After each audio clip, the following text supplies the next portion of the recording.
porque eu percebi a necessidade de ter pessoas que não fossem só técnicas, tá? Que não vissem o plano friamente, porque as questões mais delicadas vão para os conselheiros para decidir. E o que estava acontecendo anteriormente? Os nossos colegas que estavam lá ou eram muito técnicos ou não conheciam, tipo assim, iam, porque obrigatoriamente são 3 servidores o nosso conselho, tá, gente? O SGP faz parte, que é o secretário de Recursos Humanos, e o médico. Geralmente, tá, o SGP e o médico, eles puxam muito pela administração, puxam muito assim a parte fria mesmo, que é o financiamento, que é o dinheiro, né? Mas os 3 servidores têm que pensar na categoria.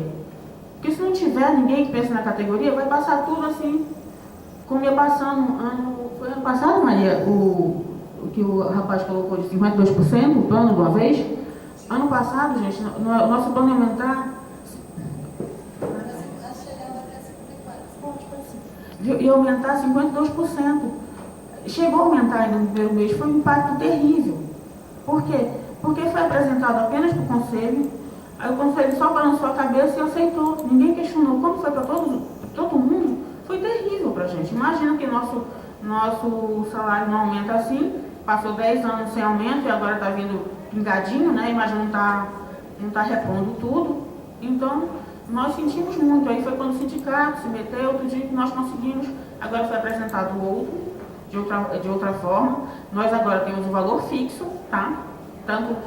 E a participação, no caso, se eu me consultar no dentista, se eu fizer um exame, a internação é 150, ficou muito mais leve do que era. Embora tenha sido um impacto grande por causa dessa história da nossa remuneração, ficou muito melhor, porque eu e minha mãe, por exemplo, só para dar um exemplo, a gente paga 890, tá? Para ter um plano nacional. E detalhe, lá em Belém, a gente tem acesso ao melhor hospital que tem, é como se fosse o Sírio Alves em São Paulo, entendeu? Nós temos acesso ao Hospital Belém, a melhor fisioterapia que tem lá, nós temos acesso. Outra coisa que a gente não teria apenas com plano privado. Então, o plano de autogestão, eu acho que sim, é um sucesso. Tem pontos negativos? Tem. Que vocês devem considerar desde o início para não cometer os mesmos erros. O que eu digo para vocês, é triste dizer que não é para incluir o pai e a mãe, é triste. Mas nós também incluímos no início e agora a gente não tem mais condições dos novos servidores de entrar. Não tem mais como, porque vai comprometer todo o plano de saúde para todo mundo. Nós conseguimos tirar agora aqueles que são só em cargo comissionado, tá? Que também era muito. E as pessoas, os meninos, as crianças que tinham só guarda, que não era guarda para adoção, só pode colocar no plano de saúde agora, se for guarda para adoção. As pessoas que chegam só em cargo comissionado também não têm mais direito. E nós implantamos agora esse fixo, o valor fixo, né? Mais o valor do que a gente usar. E ficou uma pequena taxa, ficou muito melhor para a gente. O que eu aconselho vocês também, não terem no orçamento, né, na administração do plano, não tem nada contra médico, viu, doutor Fernando? Inclusive, vocês tratam a gente muito bem. O problema é o seguinte, quando o médico está administrando o plano, tá, e eu chego lá com um exame muito caro, e eu já ouvi isso, ele disse assim, podia ter passado um raio-x, mas ele não sabia meu problema. Ele não era especialista nisso, mas ele já pensou o gasto que ia ser aquele exame. Isso é muito conflitante. Eu imagino que eles passam um conflito muito grande. Olha, professor, está doente ou não está? Ele queria que fizesse raio-x apenas porque ia encarecer o plano de saúde. Então, eu aconselho a desde cedo colocar pai, mãe e filho, tá? Porque cada vez mais a gente está mais velho, não tem como, tá? E não colocar médico, porque isso é muito complicado. Porque ele administrar o plano, olhar quanto vem no orçamento, dá para liberar esse exame? Não dá, fica uma situação ruim, tá? Então é isso que eu tinha para falar para vocês. Qualquer pergunta, qualquer dúvida, vocês podem nos procurar. Eu e a Maria estamos à disposição, tá? Obrigada. Então, agora... Doutor Fernando.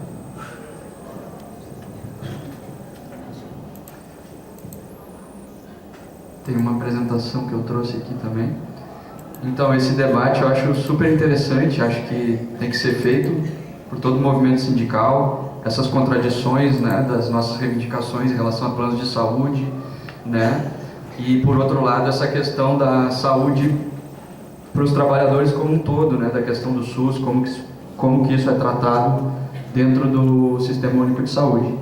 Mas hoje eu vim trazer para vocês um pouco do trabalho que a gente realizou no Rio Grande do Sul. Né? Eu sou médico do trabalho e atuo junto com mais um colega médico e uma psicóloga na Secretaria de Saúde e Relações de Trabalho do Sintrajuf. E a nossa perspectiva, o nosso olhar para a saúde, ele não é um olhar da medicina do trabalho tradicional, né, nem da psicologia tradicional, mas ele é um olhar voltado para a saúde do trabalhador, então sobre outra perspectiva. E nesse contexto a gente desenvolveu uma grande pesquisa de saúde, que foi um trabalho longo, que durou mais ou menos cerca de 2 anos, né, um estudo epidemiológico, assim, com um rigor metodológico importante. Então é uma coisa que ajuda a instrumentalizar a luta pela questão da saúde do trabalhador, né, no judiciário. E isso tem trazido bons frutos para a gente no Rio Grande do Sul.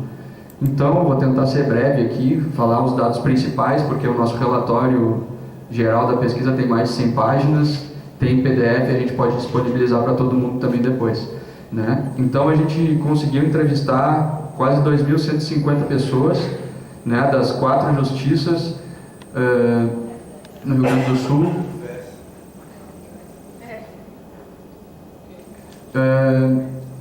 Uns dados assim da nossa amostra, né, das pessoas que participaram, então um pouco maior percentual do sexo feminino, 53%.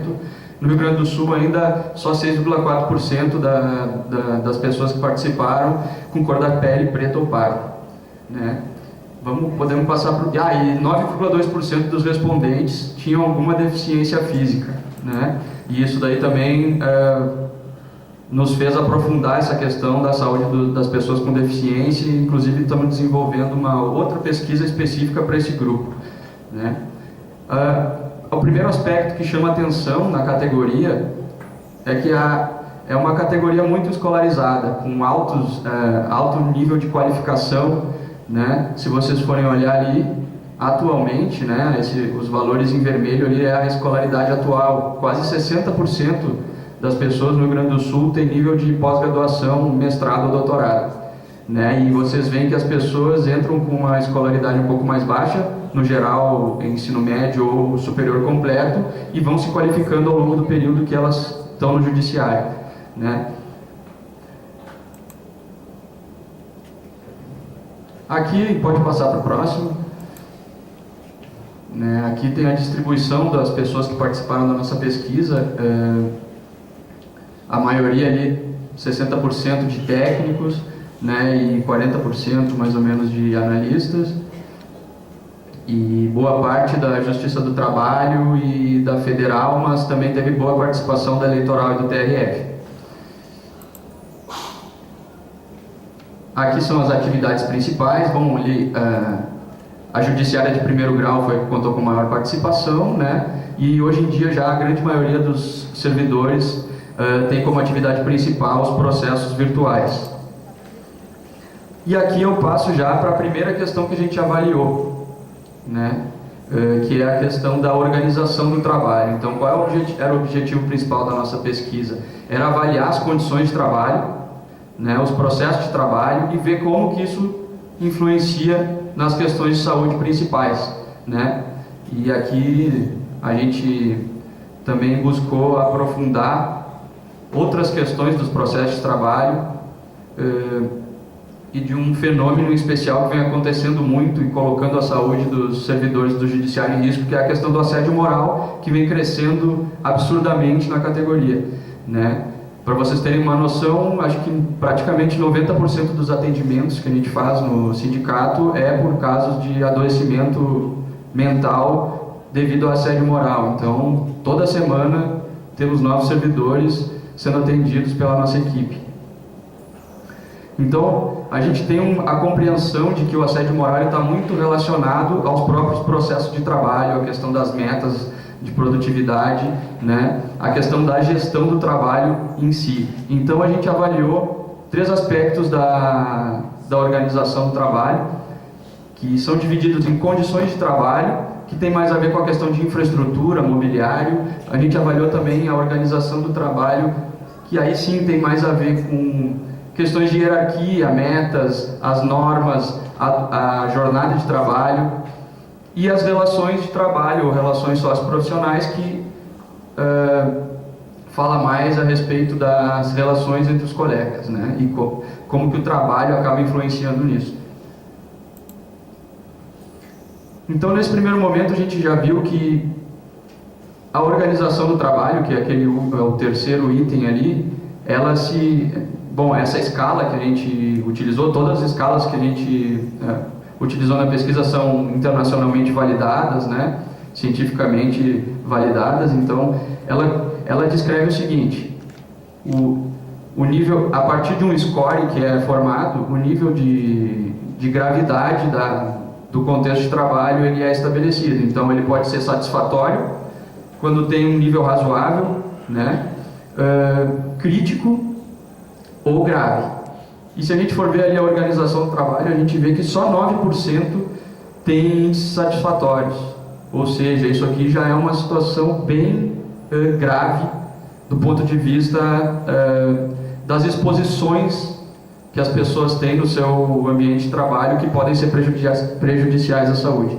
Quase 30% está em nível de organização do trabalho grave, né?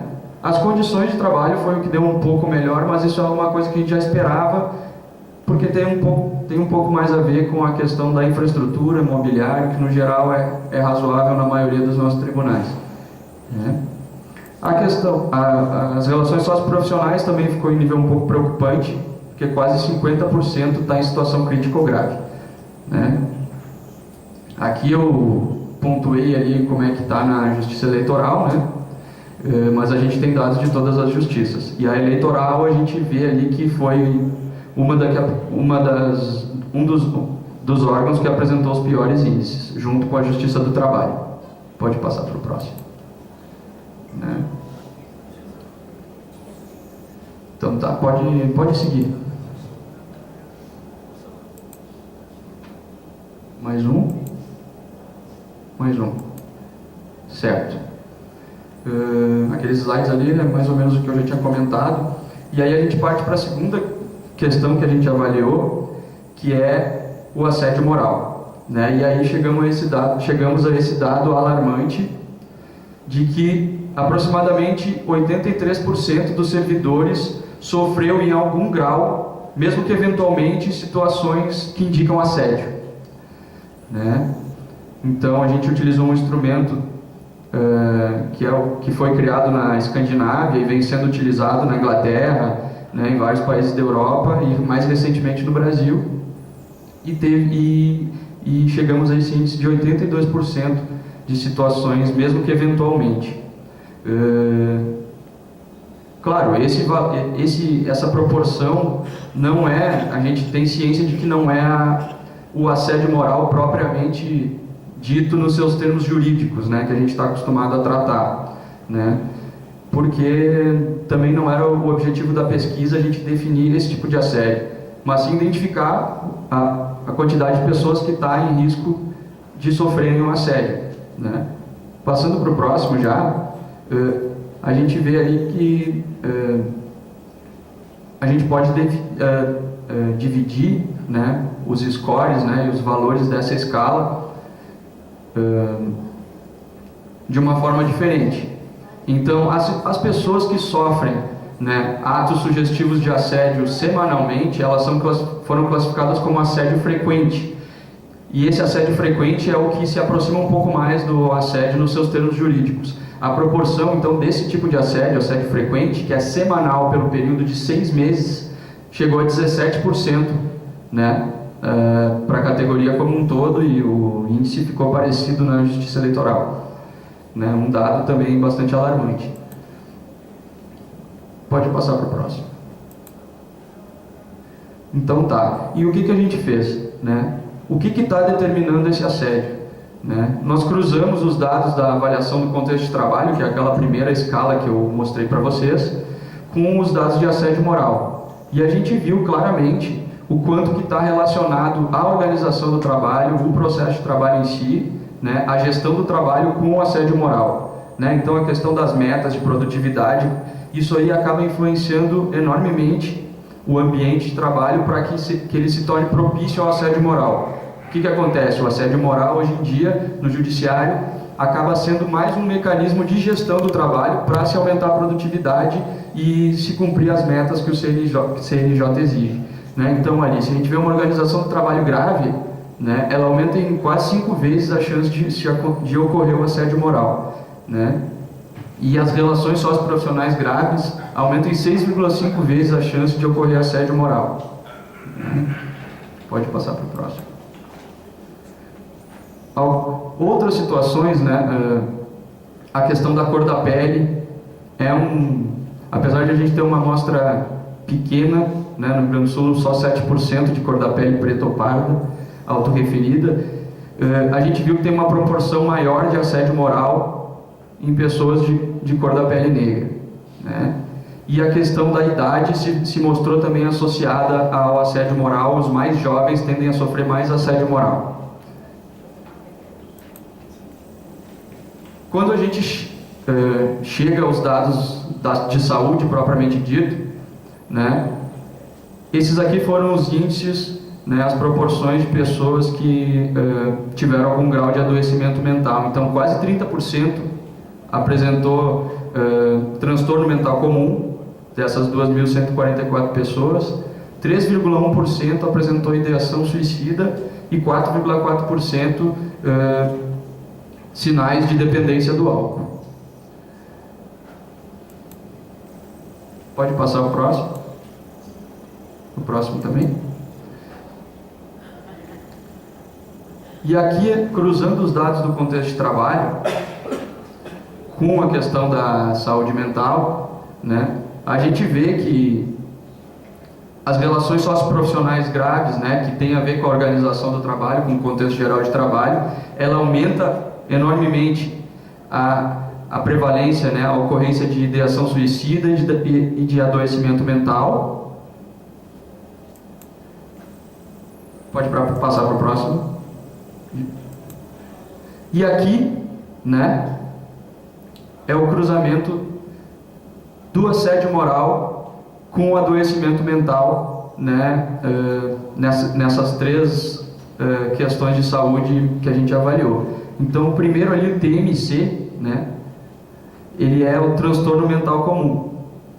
Transtornos mentais comuns são, na verdade, uma diversidade de sintomas, não é um diagnóstico específico, mas tem muito mais a ver com as questões de ansiedade, depressão, né, e estresse relacionados aí ao trabalho.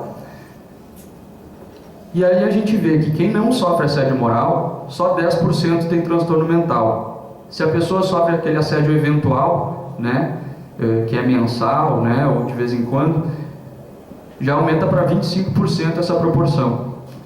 Agora, nas pessoas que sofrem assédio moral semanal ou diário, 55% das pessoas têm transtorno mental. Ou seja, a questão do assédio no judiciário tem sido bastante determinante para o adoecimento mental da categoria, né? E isso se repete também para as outras questões de saúde que a gente avaliou. Ideação suicida, quando aumenta quase 10 vezes a chance de acontecer ideação suicida na pessoa que sofre assédio semanal, e no alcoolismo também aumenta em 3 vezes.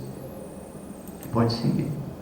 A gente avaliou também, né, já indo para o final aqui da minha apresentação, dor osteomuscular, e a gente viu que metade da categoria tem dor osteomuscular frequentemente ou sempre, né?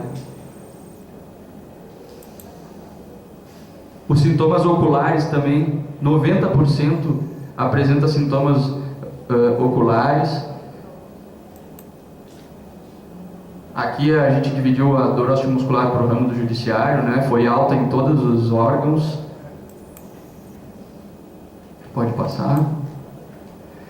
E a última coisa que eu queria trazer é a questão das pausas, né? Que também se mostraram determinantes das questões de saúde, né?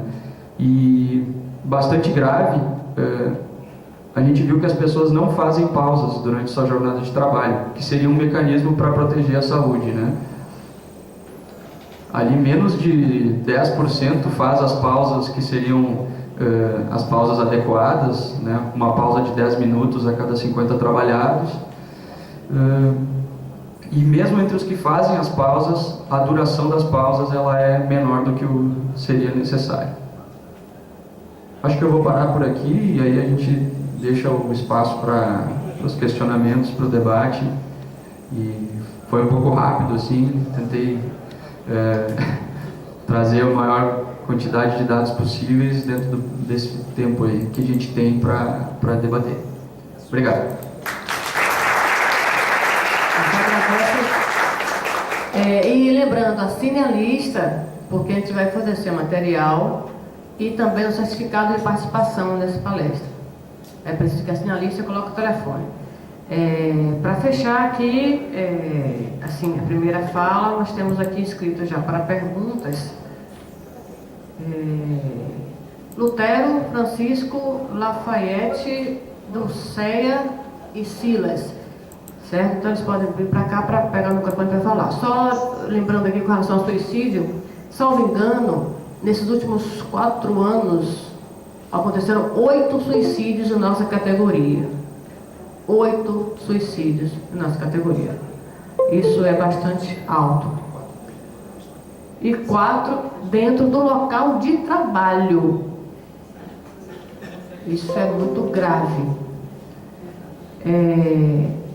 E com relação à ANS aqui, que eu falava só para esclarecer a questão da ANS, saiu agora recentemente uma determinação judicial que o plano de saúde, olha isso como é grave, o plano de saúde tem o direito de indicar um médico para o paciente que pedir procedimentos, mesmo que não seja um médico escolhido pelo paciente, quer dizer, um médico para contestar o procedimento indicado pelo médico que acompanha o paciente.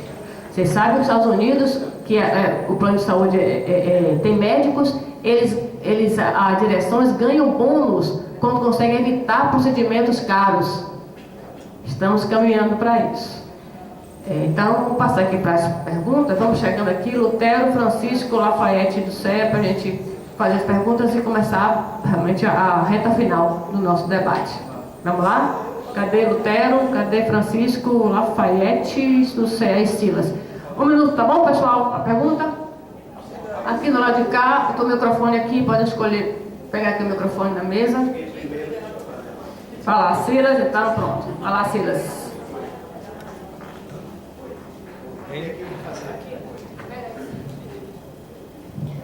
Oi, eu queria fazer a pergunta para o colega do TRT, que ele começou na exposição dele falando de outros planos que são oferecidos lá do TRT. E a minha pergunta é o seguinte, pela avaliação dele, né, ele está na gestão do plano de autogestão, e por quê? Porque assim, pela fala das colegas também do Pará, me pareceu muito vantajoso para os servidores, porque esses servidores não aderiram ao plano de autogestão, já que pela exposição me parece que seria muito vantajoso. Isso que eu queria perguntar. Ele já respondeu.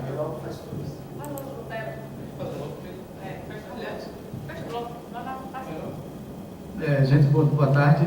Eu queria agradecer a participação de vocês, se puseram vir aqui esclarecer essa questão. Dá algumas abordagens em relação aos planos de saúde, assim, ele remete à questão estrutural, até de organização da ANS, a nossa como categoria.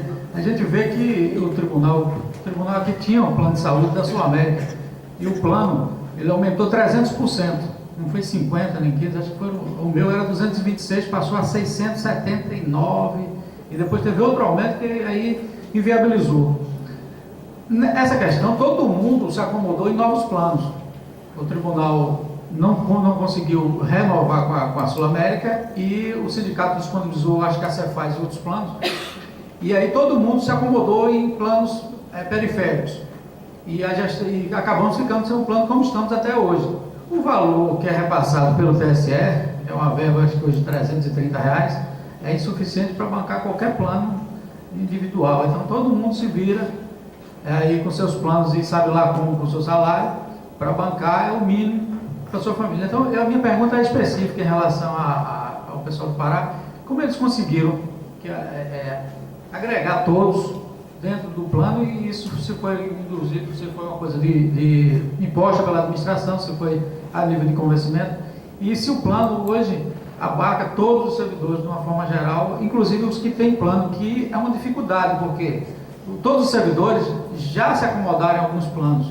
Então é muito difícil você convencê-los a migrar novamente para um plano de autogestão ou um plano bancado pelo próprio tribunal.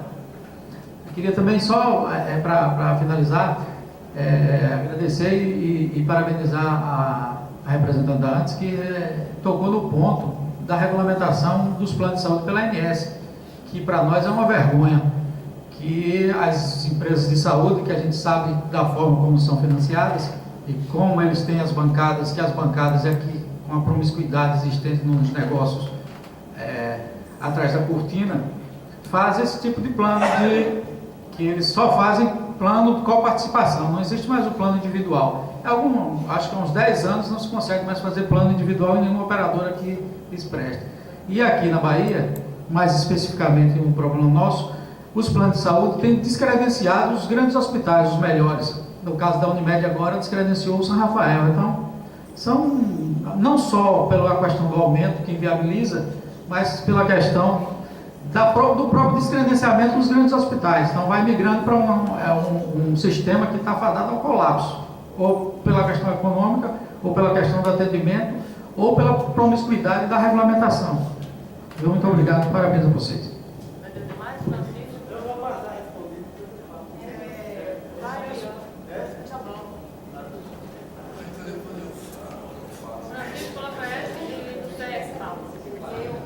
Bem, Francisco Filho, coordenador do Sindijuf, né? Apenas a título de informe, né? A gente esteve ao longo do ano de 2016 indicado pela base para representar lá na discussão do plano de carreira. E a gente indicou, inclusive, como ponto de debate, né, de discussão, a criação do Plano Nacional de Autogestão, né, para ser colocado, não sei se um de vocês dois estavam presentes. E, para nossa indignação, um dos coordenadores da FENAJUF se colocou contra essa criação e sem justificativa nenhuma, que foi o próprio Costa, né, foi contra isso, alegando que o plano de autogestão ia se tornar um SUS. Então, assim, eu achei isso totalmente assim, absurdo, porque ele está sendo individualista, né, tá criando um individualismo pessoal, ou individualismo próprio regional mesmo, impedindo que o plano de autogestão nacional se chegasse à maioria dos servidores do Brasil que tem pouco plano de autogestão. Então, isso é uma questão que foi colocada por ele e vai ser debatido na continuidade do próprio debate da carreira do servidor público junto ao Supremo Tribunal Federal, né? Uma outra questão que eu queria colocar, uma pergunta para a Landa, é o seguinte, que é a representante do ANES, né? O que aconteceu? O governo Jacques Wagner, ele criou um hospital do subúrbio que está sendo exemplo, inclusive, tomado pela Organização Mundial de Saúde como um projeto piloto para estabelecer isso como parâmetro nacional de atendimento pelo SUS, né? E eu sou testemunha que eu tive levando uma pessoa, amiga minha, no hospital do subúrbio, não foi atendida, inclusive em regime de plantão, né? E eu acho isso absurdo, essa proposta que foi, inclusive, estabelecida pelo governo Wagner, desse hospital do subúrbio, uma parceria público-privada, que inclusive o contrato tem sido aumentado a cada ano, o repasse do Estado tem sido aumentado, cada vez mais, né? E eu acho isso absurdo, por quê? Porque a parceria público-privada já se sabe que é uma parceria de lucro, de mercadoria da saúde, né? E eu defendo uma proposta, que eu fiz já um artigo nesse sentido, que para mim a proposta de saúde viável para o Brasil é uma proposta de saúde que traga a parceria público com profissionais de saúde e não com grupos empresariais. Então eu defendo essa tese, né? Já estive defendendo em alguns artigos esse posicionamento, porque quando a gente faz a parceria com profissionais de saúde, que o mercado está cheio aí de profissionais, a gente tem uma outra visão de prestação de saúde, e não na visão do lucro que foi colocada nessa parceria público-privada, que a Organização Mundial de Saúde está tendo como parâmetro para, inclusive, se estabelecer em todo o Brasil, o que foi um absurdo. Bem, a Justiça Militar, onde eu trabalho hoje, tem plano de autogestão. E um dos pontos que foi tocado lá, que inclusive atualmente válido, é que a coparticipação por internação, ela é menor do que a coparticipação por atendimento de consultas, essas coisas mais básicas. Queria saber se lá no TRT também é assim, né, nesse sentido. Acho que no Pará, não sei se caminha também nesse sentido, tá bom? Queria colocar o seguinte, que nós, servidores judiciários, nós temos uma responsabilidade muito grande com os servidores que já estão em idade mais avançada. Nós temos um exemplo aqui presente, inclusive foi o seu João que eu pedi autorização aí para falar isso, o seu João até que pediu que eu falasse aqui. Ele gasta atualmente hoje R$6.000 com plano privado de saúde. Está ali seu João sentado. Inclusive o Sindijuf está dando atendimento a todas as pessoas aqui do TRE, né? O Dr. Cláudio entrou com várias ações e a maioria delas nós conseguimos liminar para manter o valor do plano antes do reajuste da MS, que foi absurdo. Pela operadora foi absurdo, de 20%, de 7%, e muitos servidores estão recebendo de volta os valores que foram cobrados a mais. Então, assim, eu acho que nós já encaminhamos o seu João para lá. Acabei de conversar com o seu João, que está do lado dele ali também, que é uma pessoa que está com mais 6 colegas aposentados com ação na justiça, só que não é pelo sindicato. Eu já pedi que ele procurasse também o jurídico, né, Rose? Você já anota o nome do seu João aí, para a gente ligar para ele e fazer esses encaminhamentos, né? E uma outra questão, uma pergunta que eu quero fazer para o Sintrajuf, né? Lá o representante do Sintrajuf, é o que eu quero colocar é o seguinte: na minha posição, eu penso o seguinte, que o assédio moral hoje, ele tem mais uma referência com autoritarismo de condução do Poder Judiciário. O que quer dizer? Falta de democratização dentro do próprio Poder Judiciário. Porque assim, eu estou traçando isso como um princípio nuclear, entendeu? Que tem as suas veias que se esparramam por todo o Poder Judiciário. Porque hoje o juiz, ele faz gestão. E eu tenho posição contrária de que juiz não deva fazer gestão de judiciário. Né? Isso é a posição, inclusive, defendida pela ministra Eliana Calmon. Porque a partir do momento que o juiz passou a fazer gestão, ele olha para o seu próprio bolso e esquece o servidor judiciário, tá? Eu acho que basicamente é isso, né? Eu tenho aqui mais... foi essas perguntas que eu coloquei. Então é nesse sentido que eu faço esse questionamento a vocês, tá bom? Obrigado a todos. Ok, quem falta agora é Lafayette do CEA. Saiu do CEA, vamos lá do CEA. E Kátia. Boa tarde. Eu queria perguntar ao colega do TRT, como é que funciona lá? É com qual participação, assim, e como é que fala? A média de valores que o servidor paga, e assim, tem atendimento em bons hospitais, boas clínicas, como é que é feito isso lá no TRT? Ok, Kátia, para finalizar, e aí a gente responde, tá certo, pessoal? Eu vou aproveitar e pegar essas perguntas específicas para informar também como é no plano de autogestão da Justiça Federal. Boa tarde, Kátia do TRT. Queria começar com o doutor do Sintrajuf. Oi? Doutor Fernando. Ontem nós passamos, né, de vez em quando a gente começa com os servidores lá no TRT, e que é a casa onde trabalho, tenho acesso mais do que nos outros órgãos, e a gente vê claramente, o senhor tocou na questão do assédio, né, da pausa.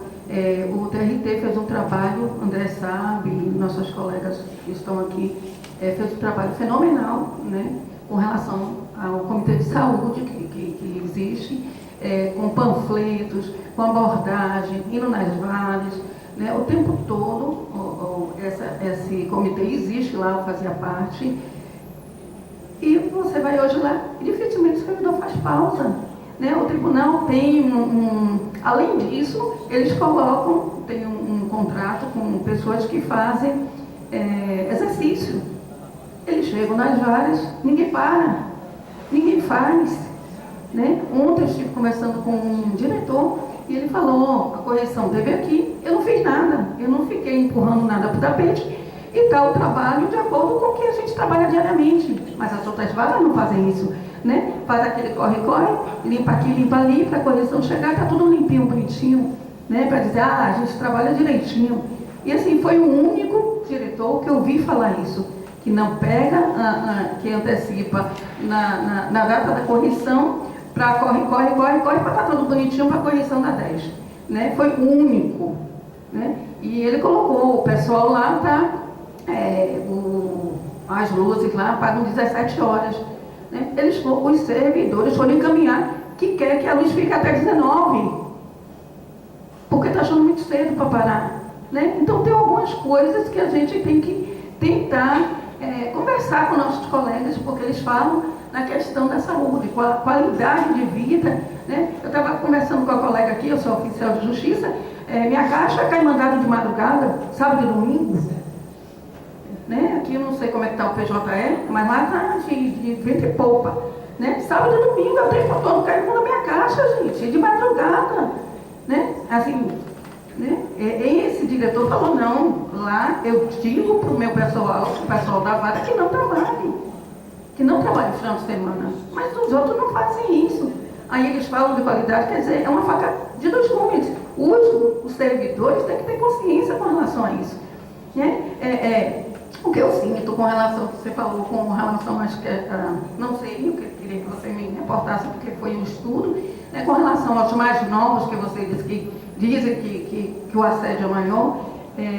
Eu trabalho com colegas bem mais novos, e assim, eles têm uma resistência com mudança muito grande. Né? Eu estou muito tempo no tribunal, e assim, eu tenho um jogo de cintura. Né? Outro dia eu tive uma dificuldade com uma colega, e ela, né, eu sou da velha guarda, eu gosto de papel, eu não gosto de computador. E aí ela chegou para mim e disse, Cássia, são novos paradigmas. Aí eu parei e pensei, eu disse, realmente, eu tenho que me adequar.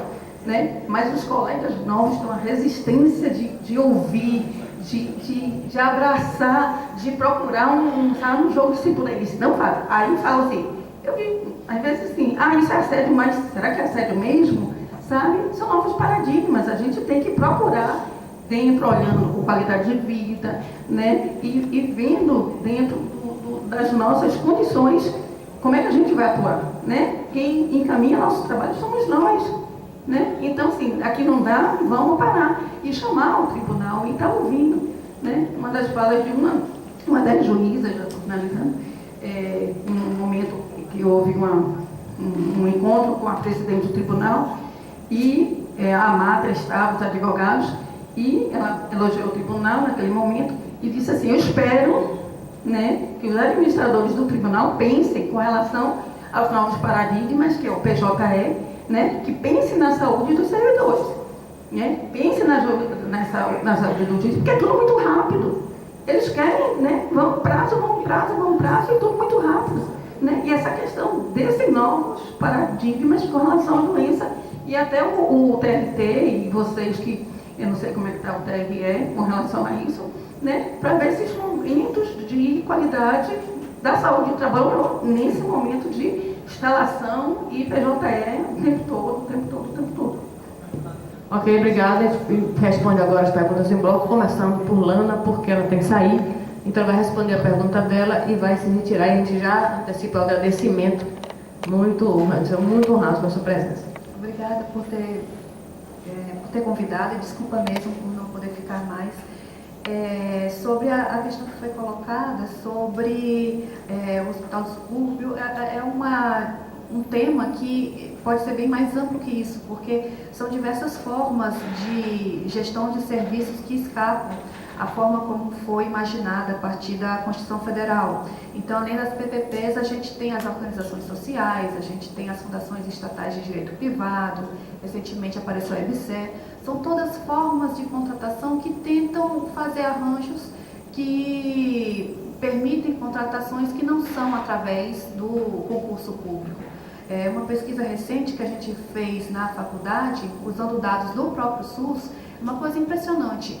No sistema do SUS, no sistema oficial do SUS, o cadastro de profissionais de saúde, tem lá uma casela de registro qual é a forma de contratação. Se a pessoa é contratada, se a pessoa é contratada via concurso público, né, se portanto é um estatutário. E entre as opções tem lá contrato verbal. Vocês terem ideia da quantidade de formas precarizadas de contratação que existem no SUS. E no período que a gente estudou, né, isso eram dentistas, essa é uma pesquisa sobre dentistas que tem vínculo com o SUS no estado da Bahia. Em nenhum momento a forma de contratação a partir de concurso público era a predominante. Houve uma redução, é verdade, das formas precarizadas de contratação, mas essa redução não foi suficiente para inverter. E quando você coloca a parceria do público com o profissional de saúde, eu endossaria se essa parceria for reconhecida dessa forma. Eu ainda acho que a forma de contratação que prevê estabilidade, que prevê direitos, ela deve ser a forma pela qual os trabalhadores na saúde e nos serviços públicos em geral devem ser contratados. Infelizmente, há um discurso muito forte de que se não houver ameaça de demissão, o profissional não vai trabalhar da forma adequada. Eu ouço muito isso da parte de secretário de saúde, de que o problema do concurso público é que ele não seleciona quem tem perfil. E o que a gente consegue perceber é que as outras formas de contratação, as formas precarizadas, também não garantem que esse profissional vai ser selecionado com o perfil de saúde pública. Então, o fato de organizações internacionais endossarem essas formas de gestão, essas formas de contratação, não nos surpreende nem um pouco. Todo o debate que já está colocado desde os anos 90 sobre a reforma do Estado tem endosso, sim, de organizações internacionais. E cabe a gente fazer a resistência, cabe a gente fazer uma defesa do serviço público num patamar diferente do que vem sendo realizado pelos governos desde então.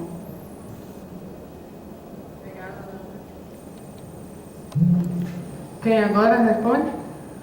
André, TRT. A pergunta foi porque existem ainda alguns planos de saúde lá que alguns servidores não entraram. Primeiro, para começar, eu queria dizer assim que tudo é uma grande luta. Como o Lana tinha falado aqui, o SUS só entrou na Constituição porque foi uma briga muito grande dos sindicatos, toda a sociedade envolvida, e a gente conseguiu assim uma saúde universal que eles estão querendo destruir agora. Eu vejo a autogestão como uma saída paliativa para todos nós, a sociedade, lutar por um SUS, porque assim, o plano de saúde privado, mesmo a gente na autogestão, a gente verifica assim coisas muito ruins mesmo. Existe hoje acontecendo cooperativas médicas cobrando um absurdo, existe materiais, OPME, uma máfia gigantesca. Então, o privado não é interessante tratar a saúde como realmente mercadoria. Mas voltando para a pergunta, como eu estava dizendo que tudo é uma grande luta, quando a gente começou a autogestão, a gente fez muitas palestras no sindicato, em cada lugar, dizendo a importância. E assim, o que acontecia era que os servidores não acreditam na sua instituição. Geralmente porque muda, né? Cada biênio muda a gestão e aí o que entra não dá continuidade, todo mundo sabe como é esse problema. Então as pessoas não acreditavam, já que envolve a saúde, todo mundo tinha medo. Então, os planos que estão lá é o que já existiam. Mas só falando assim uma estatística, existia 1.000 lá, contratados, como eu lhe falei, não por licitação, mas por aquela adesão que veio pela Anajustra, que a Anajustra está mais com um escritório de advocacia do que sindicato, que tem papel diferente, né? Então eles entraram para a Anajustra e era contra a autogestão na época. Por quê? Porque, sei lá por quê, não vamos entrar em detalhes. Mas tinham 1.600 pessoas e hoje tem 200 e poucas pessoas na 1.000. E quem não veio para a nossa autogestão não veio porque tem um problema dos pais, que a gente não aceita mais. Então tem algumas questões judiciais dizendo já que ele era do próprio órgão, de um plano que fez um convênio, vamos dizer assim, com o TRT, eles deveriam vir. Então, é por isso. Sul América também não tem praticamente mais ninguém. Sul América veio todo mundo pra gente, porque assim, juízes lá, vamos falar de desembargadores, que geralmente são as pessoas que têm mais idade, então vamos dizer, na faixa de seus 60 anos. Eles estavam pagando por ele e pela esposa, em média, de R$6.000.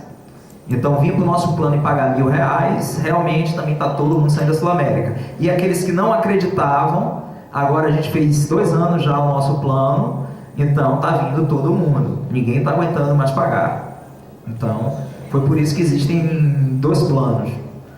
Para falar sobre, rapidamente, o Chico falou ali sobre o Plano Nacional de Autogestão.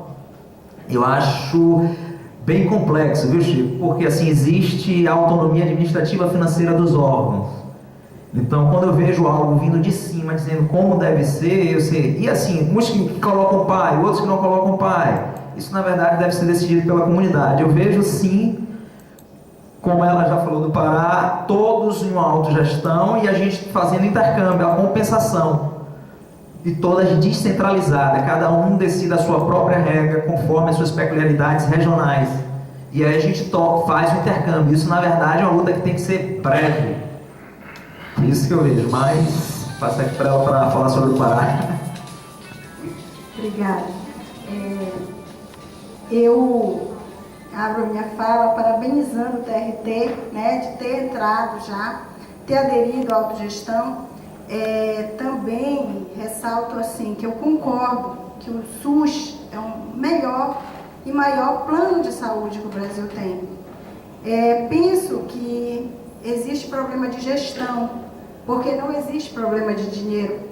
O governo é quem tem mais dinheiro, é quem é o patrocinador de todos os planos de saúde, até dos privados.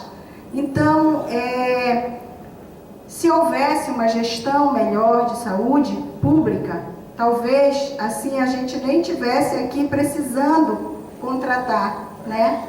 Então, como ele falou, nós precisamos primeiro cuidar um pouquinho, né, do problema do órgão, para quem sabe daqui a pouco entrar nessa luta nacional pelo SUS. Porque, por exemplo, para vocês terem ideia, enquanto um plano de saúde tem condições de colocar um tomógrafo, o SUS tem condições de colocar 9 no hospital, entendeu? A diferença é imensa, mas o problema é a gestão, porque não é fácil, entendeu? Gerir isso tudo é complicado, é difícil, mas com vontade, com paixão, com competência também, não só por causa dos cargos comissionados, é algo que você não pode colocar na mão de quem não está adequadamente qualificado para isso, entendeu? Porque é algo muito sério.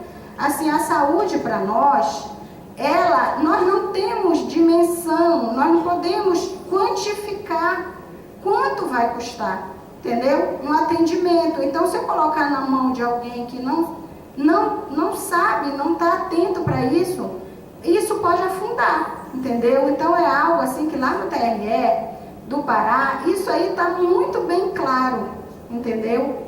Que isso está na mão de quem entende desse negócio, é um negócio, entendeu? Não pode ficar na mão de quem é mais amigo do fulano, do ciclano, do beltrano. Não é assim, lá não é assim.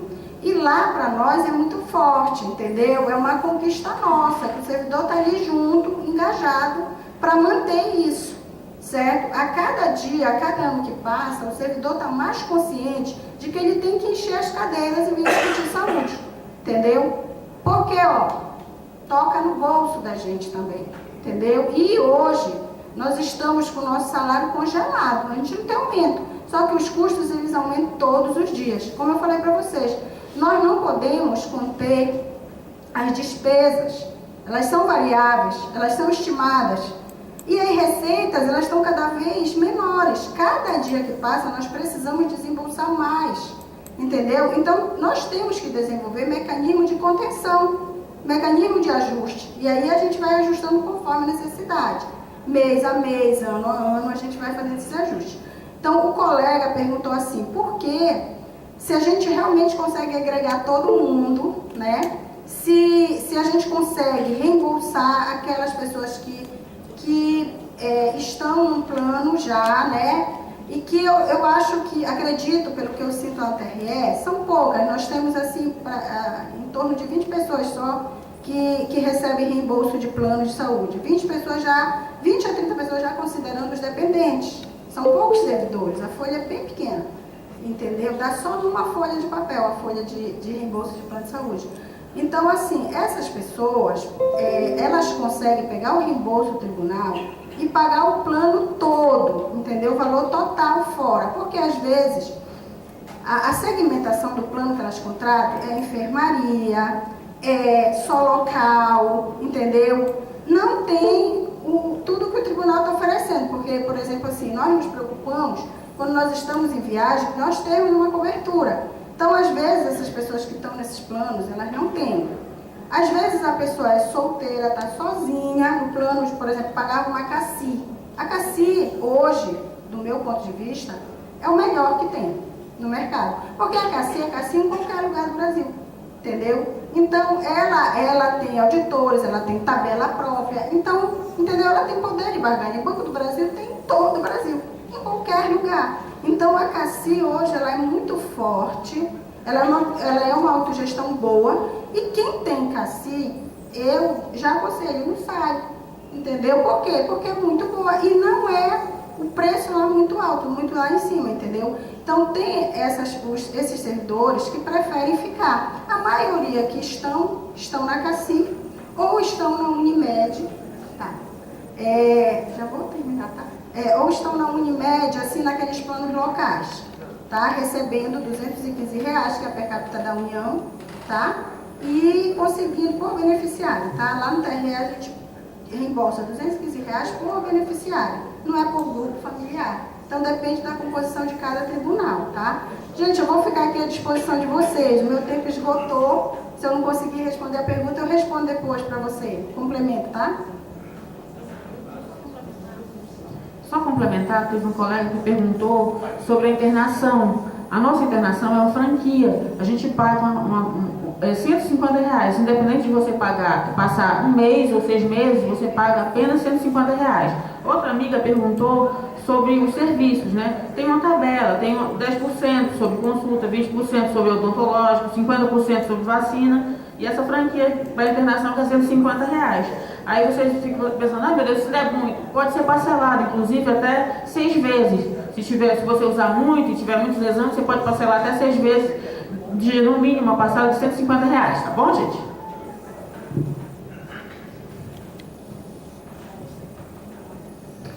Então tá. Essa questão, né, dos planos de saúde, eu fiquei pensando, né, lá no Rio Grande do Sul, por exemplo, a Unimed, ela oferece uma consulta psiquiátrica por mês para os servidores, né? Então, quando a gente pega, né, quando a gente atende esses servidores que sofreram assédio moral no trabalho, por exemplo, ou estão adoecendo por causa do trabalho,